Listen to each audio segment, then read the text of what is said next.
Hey everybody, this is Dr. Kyle with Columbia River Chiropractic, bringing you your next tip for Tuesday. What we're going to do today is touch on something that we led up with last week in regards to our flip-flop tip for Tuesday. Hopefully you guys caught that video.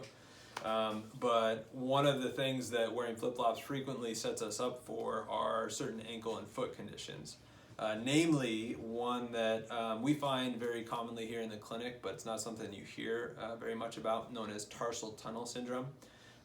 If you want to imagine, it's very similar to carpal tunnel syndrome. This is something we've talked about at length here in the clinic very often. It's a very similar concept. You basically have a bone or a soft tissue structure that's pinching a nerve around kind of a tunnel area in our body, causing burning, tingling, numbness, all those fun sensations to experience. So in tarsal tunnel syndrome, in particular, what happens is we have a nerve that runs down the inside of our leg, kind of travels through this little bit of a tunnel area, pops out here at the bottom of our foot, and then kind of fans out over the bottom of our foot. So people suffering from tarsal tunnel syndrome might experience burning in the bottom of their feet, tingling, numbness sometimes, and it also will coincide with an ankle that usually feels like it's not very stable, or something that maybe they had a recent ankle sprain with. So that's something to definitely keep in mind. What we're trying to assess when you're in here in the clinic is essentially what is the soft tissue structure here doing, and what are these bones here in your feet and your shin doing that could potentially be causing that nerve to be impinged. So there's a couple different things we would do from an adjustment perspective, a couple different things we would do from a soft tissue perspective. But one of the things that you guys can start to implement in regards to if you are suffering from tarsal tunnel syndrome, or if you simply want to have stronger ankles and feet, is an exercise that we call short foot.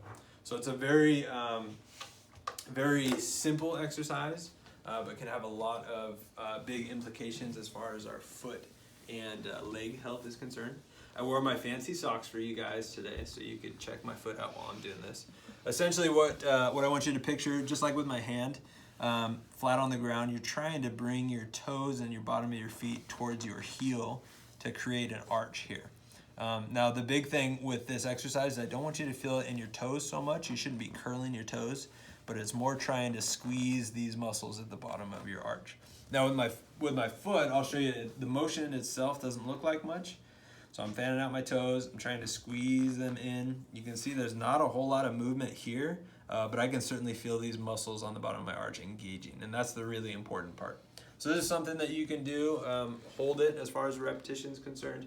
Do a couple repetitions, 5 to 10 repetitions. Just get that kind of mechanic down with your foot. It could be very important for you. One other option for those of you that are maybe a little more active, or lift weights, or I don't know, do a lot of jumping, those kind of things. You can actually do this in a standing position. Engage both of your feet just like we did, but then add a little bit of what we call internal rotation. So it's almost like you're turning your feet in, and you should feel like you're almost pushing your hips out at the same time. So this is literally engaging everything in my lower body. I can feel all the way up to my hips.